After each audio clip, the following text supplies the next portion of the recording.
20-somethings Keith and Christina fall into a searing hot romance. I think they were both crazy about the other. First love, I guess, you know? So it's a little like mushy and stuff like that. Don't tell me what to do. I do what I want, okay? I'm not your mate! But love cools in the harsh light of reality. Enough is enough. I'm done. And get your little sissy up and go find a job. And with the marriage on ice, this Cold War turns violent. As I walk up the stairway, I see a trail of blood. What does someone cheating on someone have to do with them killing them? Love may be blind and marriage bliss, but divorce is murder.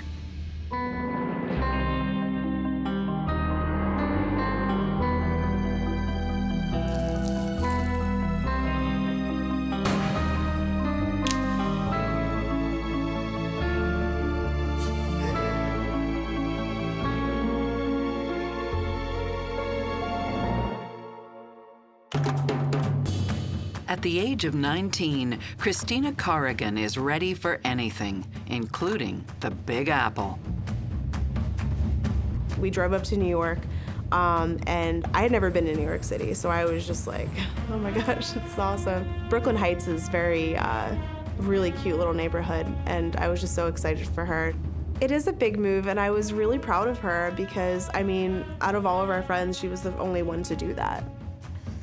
After growing up in a quiet suburb of Philadelphia, life in New York is a big change. But if anyone can handle it, Christina can. She was very ambitious. She was a go-getter. I'm telling you, the kid was, grass didn't grow under her feet. She was a mover and shaker. Good luck. Not that you need it. I'm gonna miss you. She was honestly the best daughter her father could want, man. Never caused me any trouble. Sweet and loving. Told you exactly how she felt. When she first moved there, she was studying law and she was convinced that she wanted to be an attorney. And then after her first semester, she said, "No, I've decided I'm better off going into nursing." A nursing degree doesn't come cheap, but Christina won't let that stop her. Near her second year of college, she started bartending and she was going to try to pay for her education herself. I thought the world was her oyster and she could have anything she wanted. Less than 2 years into her studies, everything is going according to plan. And Christina, now 21, is ready to add romance to the mix. She finds what she's looking for in 25-year-old Keith Bell Jonas. She met him on MySpace, and I remember her saying, "Oh, I met this guy, he's awesome, he's like me, just like, you know, me as a guy," and they immediately hit it off and pretty much started dating very soon after that. Keith is a native New Yorker, living in Staten Island with his grandmother, near his younger half-brothers, Connor and Kevin Fox. Yeah. No, guys, this is important. This is really important. I mean it. Whenever my mom had work or whatever, he'd come over and watch us, and we'd play video games, and I always looked up to him. You know, I always admired him. When Christina and Keith meet in person, sparks fly. He was tall. He had really, really beautiful blue eyes. He was a good-looking guy, you know. Are you Christina? Keith? Wow, you're even cuter than your picture. Hey. Are you gonna let go? Yeah, sorry. They were definitely attracted to each other. He was very similar to her, was very, very, very sarcastic, very sarcastic. He was always making fun of something and someone, but it was always in a good way. It wasn't in a mean-spirited way, it didn't seem. Another round here, barkeep. Those are some nice glasses. Look at the glasses on him. Keith, seriously. What? I just remember him being just so, like, on all the time, just, like, trying to be funny all the time. Thank you, sir. Very opinionated, but he was always funny. Keith's making decent money, stacking shelves at a supermarket distribution center. He didn't like it that much, but it paid well. Got him to live comfortably, I guess. Like Christina, Keith's got bigger plans. He wanted to become a corrections officer. He had his sights set on, like, I want to do this. He also has his sights set on Christina. That's my slow. Oh my God, me too. I love it. Me too. Let's dance. They were two of a kind. And every time we saw them together, they were always happy and always laughing. And they've got major chemistry. Well, at the early stages, they were always, first love, I guess, mushy and stuff like that. You could tell that they, were in love. They were very physically close. They were, always touching each other. They would kiss each other.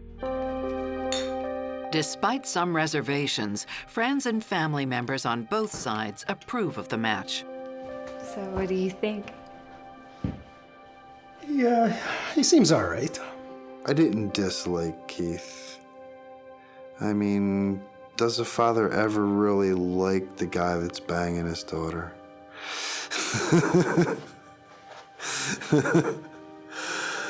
No, I tolerated him. I mean, I had high hopes for him. For Christina, Keith is the man she's been waiting for. I think that she really just thought, this is the one. She would always say that. She's like, he's my soulmate. Still, Christina stays focused on her studies, even when the money starts to run out. She was approximately 7 credits short of her associate's degree, and she couldn't get any more financing. But tuition is the least of her problems. Hey, what's up? Hey, Keith. I have some good and bad news. Okay. Give me the bad news. I'm pregnant. The couple has only been dating a year. What's the good news? Well, you're the father. When she told me, I thought she was kidding. They hadn't moved in together yet. So I was like, well, what are you going to do about this? What am I going to do about that? You barely know this guy. Dad, I love him. I'm in love with him. But you don't even live together. We'll get a place. I mean, we're gonna figure it out. Yeah, we'll figure it out. She did not believe in abortion. I think she has faith in God. No matter what, I don't think she would ever abort a child. She was excited. She was excited that she was pregnant. Her and Keith were very much in love, and I think that, it was not a planned pregnancy, but she was happy. Worked out for them.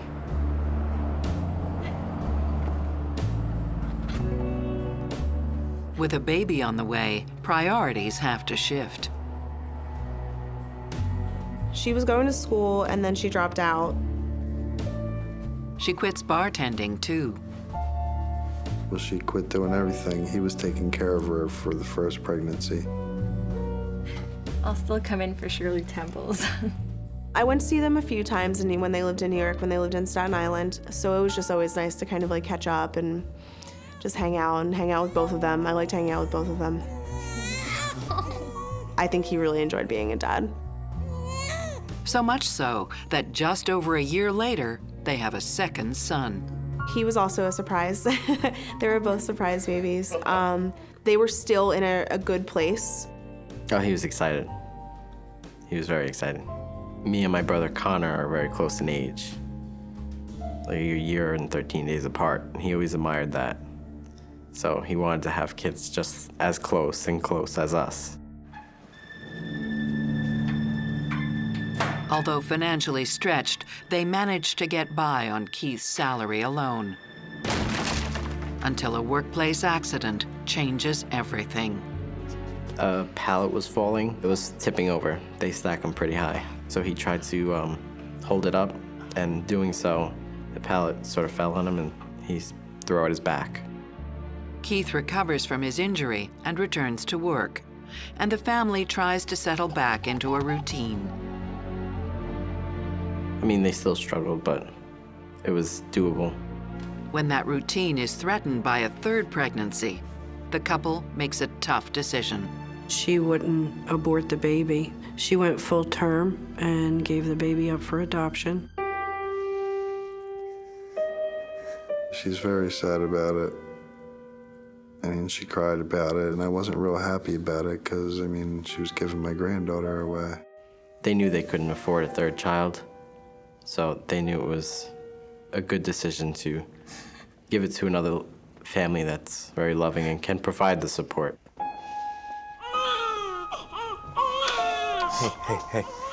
Hey, we're doing the right thing. Yeah, I know. They both knew it was hard, but they looked out for the best in her. Psychotherapist Stacy Kaiser and forensic psychologist Brian Russell see a match that has potential for problems. The fact that Christina is giving this child up while she's in a committed relationship with Keith suggests to me one of two things. Either her maternal instincts really are not that strong, which I don't think is true because she seems by all accounts to have been a pretty good mom to the first two kids. Or the second possibility, which I think is more likely, which is that Keith probably pressured her into it. Makes me really wonder if there isn't going to be resentment building in Christina going forward about the fact that if Keith just would have worked harder, been a better provider, they could have kept that child. I just don't get the feeling that he pressured her into it. I don't. I think it was her. I think that some of the reasoning for putting the third child up for adoption was financial, but I also wonder if Christina sort of realized the situation that she was in, and maybe there was some tension starting to build in the relationship, and she just decided it would be best not to bring a third child into a situation like that. After the emotional turmoil of the adoption, Keith and Christina are ready to move on and decide to get hitched. Wow. Thanks. You look good too, especially with baby food on your suit. Oh, you guys. It was a lot of fun. They went to the Justice of the Peace in Staten Island instead of having a big wedding. They weren't, you know, oh, don't see the bride on the wedding day. They weren't traditional like that in any way. So he was just kind of standing there. You're so beautiful. Thanks. I just remember him looking at her, you know, just like, oh wow, this is awesome. And he just kept saying the whole day, like, I'm so lucky, this is amazing, you know. And then they rented out a nice hall, and they had a really big reception. We went to the beach and took pictures, you know, with like me and her and then some of our other friends, and it was just a really nice day. Less than 2 years after tying the knot, the family pulls stakes and moves close to Christina's family in Philadelphia. It was cheaper for them, cheaper living, whereas in Staten Island, New York, prices are crazy. It's a fresh start that will soon turn sour. How's work? I wish I could ask you the same thing. She was working 80 hours a week, trying to support her family, and he wasn't working at all. I honestly think he started getting jealous.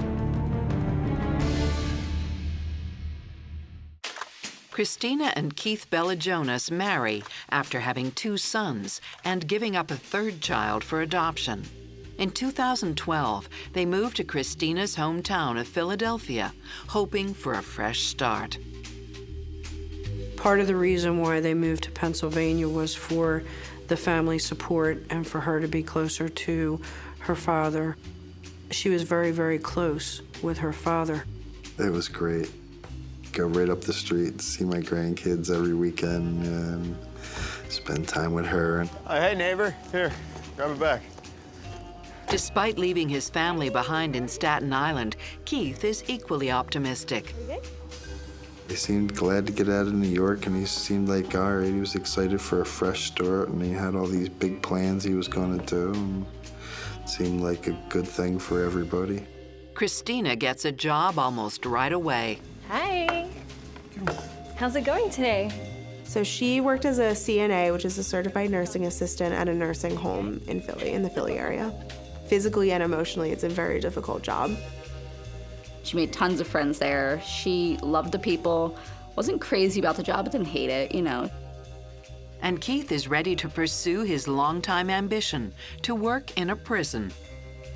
He wanted to become a corrections officer. He took the test. He scored really well. He scored like a 96 on the civil service exam, so he's fairly intelligent. Acing the test puts him on the wait list for jobs in corrections. So, how did it go? It was a piece of cake. That's awesome. But his good start soon comes to a grinding halt.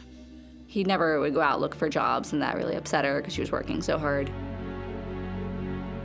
Months go by, and Keith is still on the wait list. Christina ups her hours and grows impatient.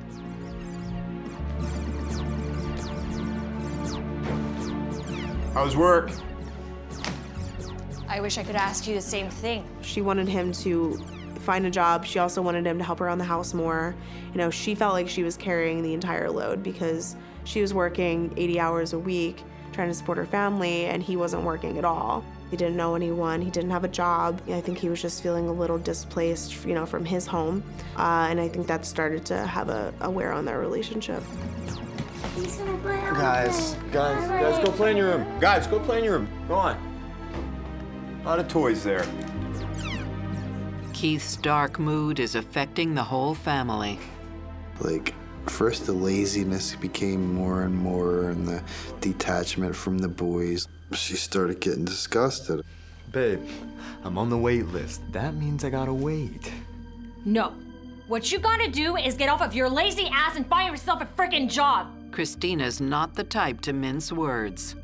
2 kids is enough. Seriously. Stop being such a whiny little and get your little sissy up and go find a job. She was very opinionated, very passionate. She was not afraid to tell you what she thought of you. Christina's dad tries to help out. I got him a job. We go into department stores and like large retail stores, and we rip down displays and build the new ones. So, you ready to get to work? You mean volunteer work? Don't be such a smartass. He had like a pay scale in mind, and you know, because he made this amount at his employment up in New York, but look, you're moving from New York down here, the cost of living is different, so the pay rate's gonna be different down here. You know what? I think I'm gonna go on a smoke break. And then he just wouldn't take any more work with me. The waiting game is weighing on Keith. He's waiting on a job, so I think he was put down a little bit by that. He had a struggle with that, seeing that Christina was out working. Guess what? Got that promotion today. Wherever she went at work, she would get raises, and they would move her up like, oh, because you learn so quickly and you're so good with people, you know, here, let us put you in charge of stuff, you know, and I guess that bothered him. I honestly think he started getting jealous. I mean, I don't want to say she brushed it off, but she kind of was just like, I think she was just like fed up at this point, you know what I mean? Once known as having a good sense of humor, Keith's jokes go from being funny to offensive. He was like Mr. Know-It-All, like he knew everything, more about everything. Keith's Facebook postings got wild. Just really nasty. He was very anti-Obama, very anti-anything liberal. As time went on, it started to be, oh, you voted for Obama, I hate you, you're a terrible person, you're an idiot, you know. He'd become obsessed with it, almost. Keith has shown us that he doesn't like to take personal responsibility for his circumstances in life, okay? And we know that people who don't like to take personal responsibility like to find other people to blame for their circumstances. And so it isn't surprising at all that Keith wants to blame his circumstances on the government, on the president, on the system, on everybody other than himself where the blame for it all truly lies. It does appear that he has fallen into a depression, and that's going to either make him become more hopeless and helpless or make him act out in some sort of a way and make him angry. It's not that he can't get any work. He had work available that Christina's father made available to him. He just didn't want to do that work. And so instead of going out and doing what was available, he decides to pout and be impetuous and immature and self-indulgent and self-pitying and very self-entitled. One of the things that happens in a lot of relationships is that one of the partners overfunctions and does too much, and the other partner underfunctions and does too little. And I think that's exactly what's happening here. And that never is good for a relationship. Increasingly extreme in his views, Keith has found some like-minded friends online. But Christina is shocked to discover that his political ranting has turned into open flirtation. He started to kind of like text with other girls.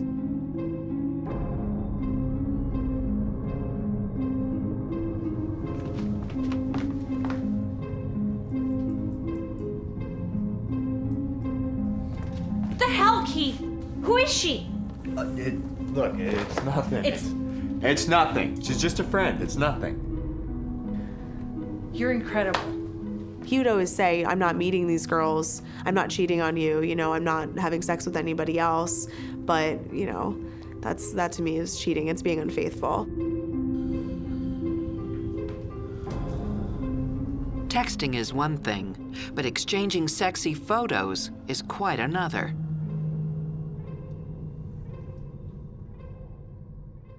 Hi, Dad.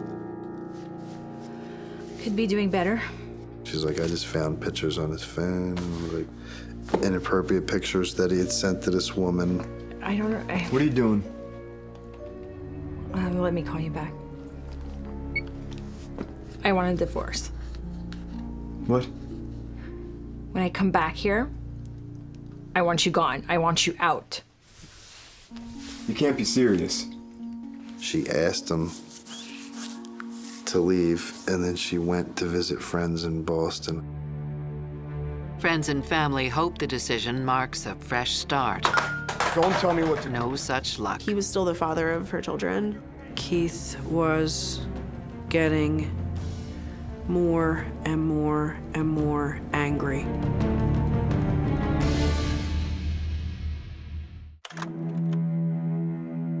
Jobless and depressed, Keith Bell Jonas spends his time ranting online and sexting with female acquaintances. His wife, Christina, sick of pulling extra shifts to keep the family afloat, asks for a divorce. It got to the point where in May of 2014, you know, she told him, enough is enough. I'm done with this. You need to move on. You need to do something with yourself.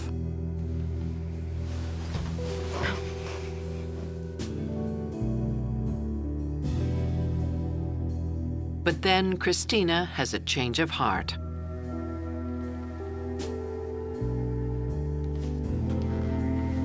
So she told him he had to leave, and then she went to Boston for the weekend. And then when she came back, she told me that she had decided to go ahead and give him a second chance. You know what? I'll take the kids to school today. Thanks. She would give him this ultimatum of, you need to find a job, you know, you need to get your act together, you know, or we're gonna separate. And then I think that he would just kind of guilt her back into saying like, well, I don't have anywhere to go. I'll make it work, okay? You know, I'll find a job, I'll do this, I love you. I think even when she wanted a divorce from him and wanted him to leave, he was still the father of her children. What's happening in the dynamic of Keith and Christina's relationship now is Christina's becoming the parent in the relationship and Keith is becoming the child. So he is this angry, rebellious teenager who's wrapped up in his video games, and she has become this responsible, caretaking parent who's shaking a finger at him, telling him what he's supposed to do. And that really will kill a relationship because you're not equals anymore in any way. Nobody likes to feel when they're supposed to be an equal that the other person is sort of in a parent role and they're in sort of a child role. Is this Christina's fault? No, Keith has put himself in this position. But to the extent that Christina keeps enabling it by allowing him to hang around and keep being this way, I think is not a smart idea on her part. It's just perpetuating a bad situation. It's around this time that Christina becomes reacquainted with an old friend, Jeremy. It was an ex-girlfriend of mine's son.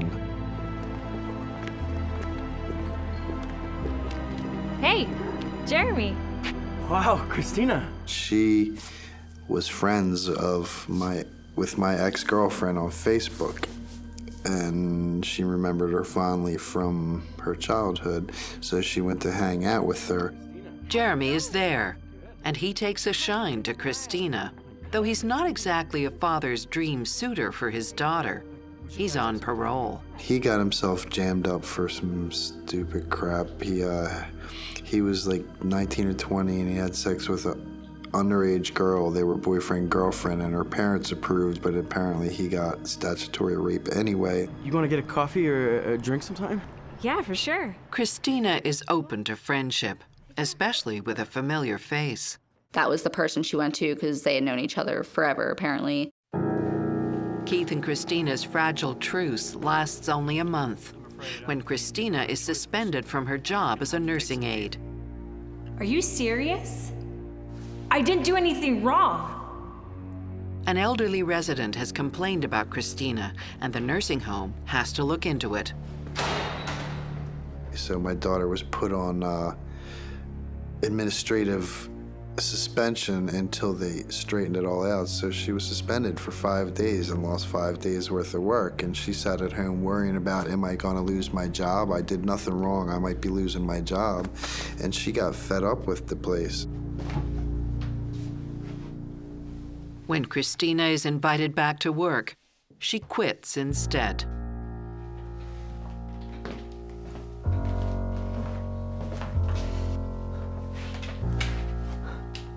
What's wrong?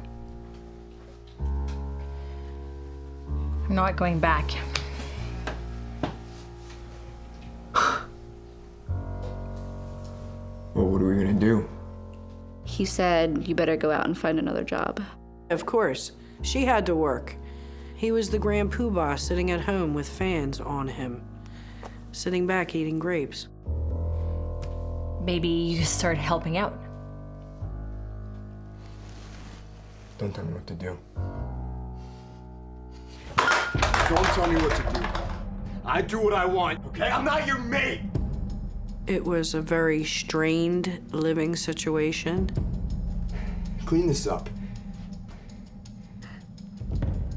Did you just ask me to start cleaning this up? I just told you that I lost my job, and you're asking me to clean this up? Are you serious? Yeah. I lost my job. I think they were arguing a lot. It was definitely not a happy household. The place was deplorable. It really wasn't livable. There was, beer cans literally just piled up, like almost as if he stacked it. And, cigarette packs and just bags of trash and pizza boxes. It was just awful. You be a man. You be a man. This is not helping out. It's hardly the life Christina imagined for herself. And she decides to do something about it. She had heard about an offer at the hospital around my way, and she went down there and she got hired to do medical records. She even finds a second job at night. Cute little redheaded girl in an desperate old guy bar. They tipped well. She and Keith may still be living together, but Christina is clear on one thing: the marriage is over. I noticed it when Christina started changing her Facebook name. It used to be Christina Bell Jonas, and then she would change it to Christina Corrigan. I figured something was up. Despite the fact that she's still living with Keith, Christina has no problem finding dates. Christina did start dating somebody. I think she was just trying to go live her life, you know what I mean? Because she had been just like working and cooped up for so long. She just wanted to like date somebody casually. And I asked her, what's going on with Keith? Is he moving out? You know, what's going on with that? She said, no, you know, we're okay. We're being friendly to each other. We're being good, and he's gonna leave. And I didn't think to ask, you know, does he know about it? I just assumed that they had, like I said, come to some sort of mutual agreement with it. Unfortunately, there is no such agreement in place. He finally said, you know, she was reaching for a gun.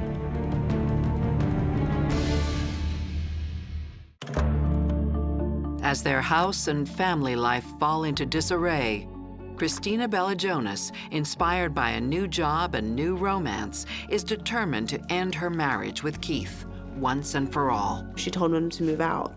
She wanted him to leave. She wanted him to not live there anymore.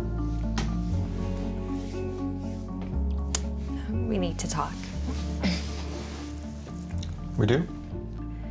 I'm taking the kids. I'm going to my dad. When I come back, I want you out. Yeah. Okay, I'll just go with my family in Staten Island. He agreed with her, and you know, he wanted to move back to Staten Island to be closer to his family, and they were just gonna have joint custody of the children. I think it's the best thing to do. Yeah, I think you're right. She was standing on her own 2 feet. Her children were a few years old now, and I think she had reached a point in her life as a woman and saying, no, I'm not gonna do this anymore, which I thought was very healthy. In this case, Keith seems to be sort of acquiescing to the idea that the marriage is over, sort of accepting it, and that is a marked change in his behavior. When I see a marked change in behavior, I'm suspicious. Is it genuine? As Keith prepares to move out, Christina makes plans for the following morning. She let her dad know that she was done Yeah, he's finally moving out. and going to pull the proverbial plug on the living arrangement with Keith. Bye. And that her and the boys would be at his house in the morning. While Christina's at work, Keith spends his last night at home with the boys.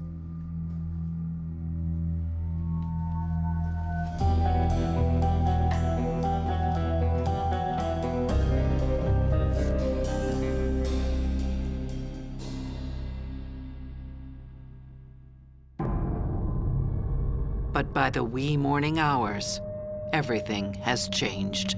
The morning of August the 7th, he drove from Drexel Hill to New York City to Staten Island in less than 3 hours. So he arrives at the CVS in New York City with the 2 children. He goes in, the brother is working a shift, a midnight shift.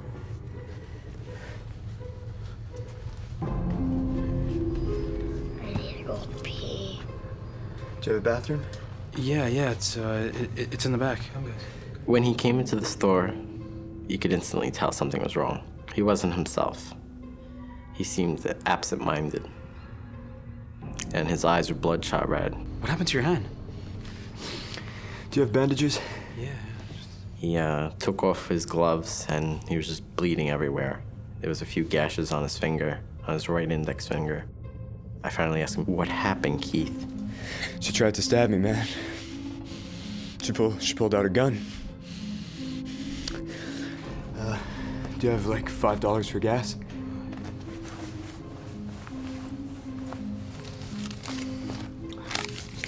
And ring me up for some beer.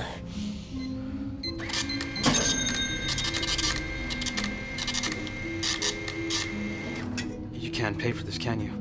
And as I'm ringing up the beer, it dawns on me, I just gave him $5 in gas. How's he gonna pay for this? So, I was like, you don't have the money for this, Keith, do you? He's like, no, but I'm walking out with it anyway. So then, he takes out his gun, holds it over the register. Hey, what the hell, man? And then, he turns around. He turns to his kids and sort of slouches down a bit and hugs them goodbye. Hey, guys. You're gonna stay with Uncle Kevin, all right? You're gonna stay with Uncle Kevin, all right? It's gonna be good. He's just patting their heads. Thanks, Uncle Kevin. And then he said, see ya. And he's walking out of the store, and that was it. Just 20 minutes later, there's a hit and run nearby. Local police give chase to the vehicle. Police made a U-turn. They want to stop the car.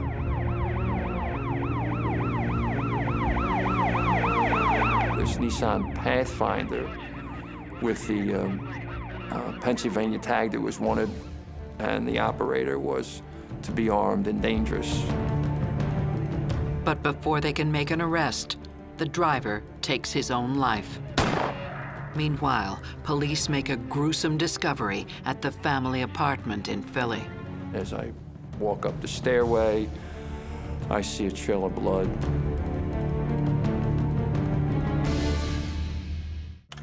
Hours after Christina Bell Jonas and her husband Keith agree to a final separation, Keith and the boys show up in Staten Island, bloodied, at the drugstore where his brother works. At 6:48 a.m., the family SUV is cornered by police.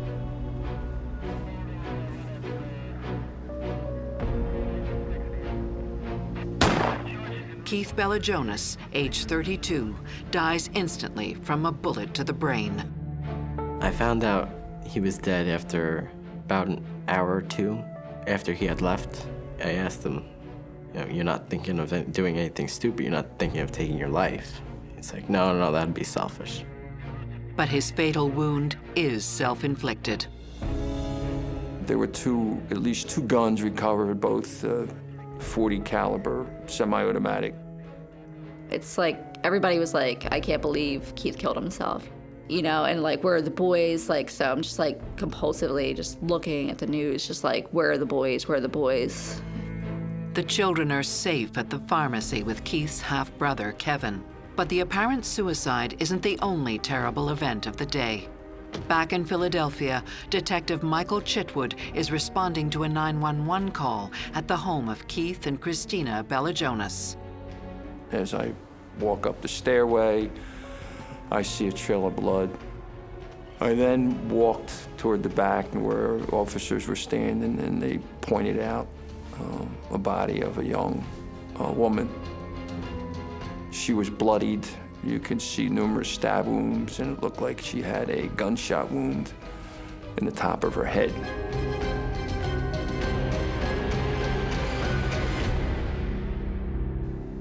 It's like 5:30 in the morning, and there's banging on the door. At first, I thought that something happened and she was showing up early with the boys, and she was moving home early. What's going on? And then I went down, and they were like, are you Thomas Corrigan? I said, yeah. And they said, is your daughter Christina? And then my stomach dropped. The voice kept saying, this can't be real, this can't be real. Diana texted me and said, please wake up, please call me, it's really important. And she was hysterical. She was hysterically crying. Amid the grief and confusion, detectives pieced together the events of the previous evening. What we learned at the scene that night was apparently they were splitting up, and Christina was letting him stay in the apartment until he got another place to live. We believe that Bell Jonas was drinking that night while he was, quote, watching the kids, and Christina was out.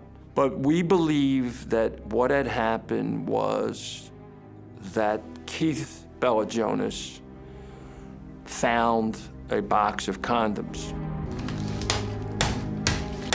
Keith knows they're not for him. They were split up and he was just hanging on, so there was no, quote, sex between the two of them that we could determine. And Keith's determined to find out who she intends to use them with.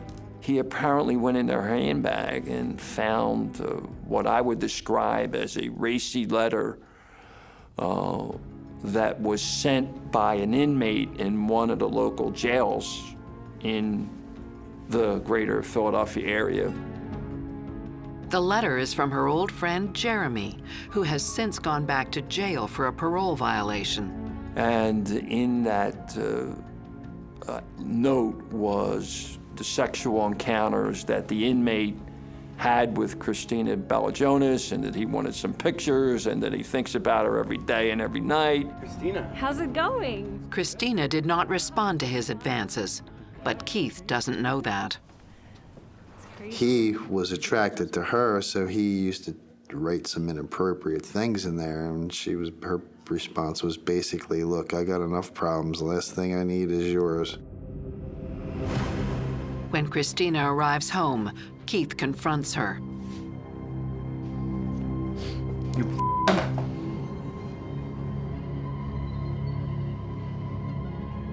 It's none of your business. He had stuff all laid out, so it sounded like he had been waiting for her when she got home. When Christina came in from being out, there was an argument.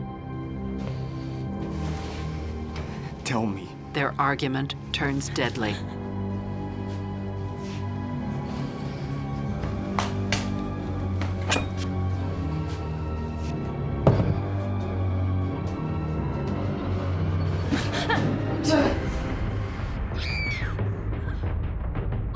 There were blood-curdling screams coming out of the apartment.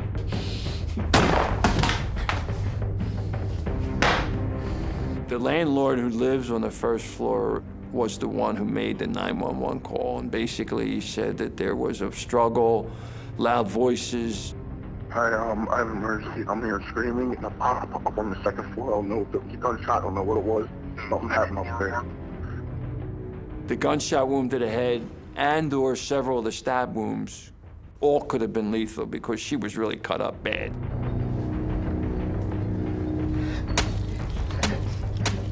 And, I've been doing this for 50 years, and I was a homicide detective for a long time, and she was assaulted and brutalized as horrible as any I've seen. What he found, the condoms and the note, set him off. She battled him verbally, and then they had this fight that she lost. Basically, in one of his Facebook posts, he says something similar. We had a fight. I caught her cheating. She lost.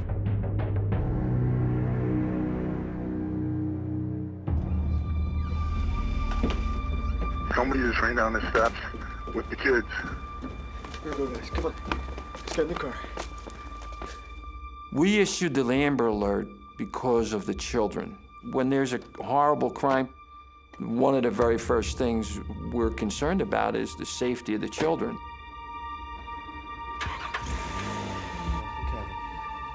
Keith leaves his blood-soaked kids in the care of his brother. The kids were safe. Police were closing in on them like a rat in a maze.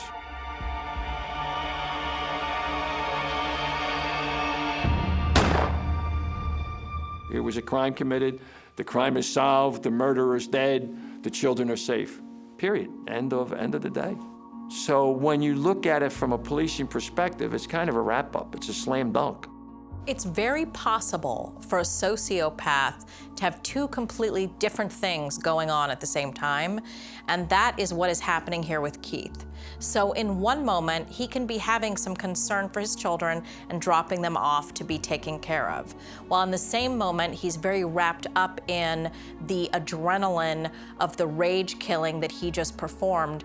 And what it's telling me that he posted on Facebook is literally, it's his announcement. He was proud of what he did because he actually thought that she deserved it. When the cops are closing in on Keith, some people might think he thought, well, gee, I've done something really wrong. I've killed my wife. I've harmed my kids irreparably in some ways. And I'm so ashamed and guilty about that I'm suicidal. Possible? Yeah, it's possible. The fact that he went on Facebook and announced to the world essentially what he had done and basically said he was proud of it suggests to me that it's much more likely that as the cops closed in on him, he was a guy who was not about to accept the consequences of his actions. He was not about to go in front of a judge and a jury and be convicted of it and have to sit in prison or go on death row and ultimately pay for it. He was a good man who had no faith and fell into a dark place and lost his mind. Anger, jealousy, self-loathing, fear. Same things that ruin all men. I don't think he wanted to live with the kids knowing what he had done. I don't think he could live with himself or go through that, you know. I don't think he would want to do that to his kids or himself. Since the murder, the children have been living with Christina's father. Right now, I'm just trying to be as good to our boys and help them get through this as much as possible. So I just hold them and say, look, I miss your mother too. I love your mother too. I love you guys. It'll be all right. I drive by her apartment constantly, you know, just think about her every day. I still pick up the phone to call her all the time. And then, you know, I realize she's gone. And it's just, I mean, I miss her so much. It's so hard to explain.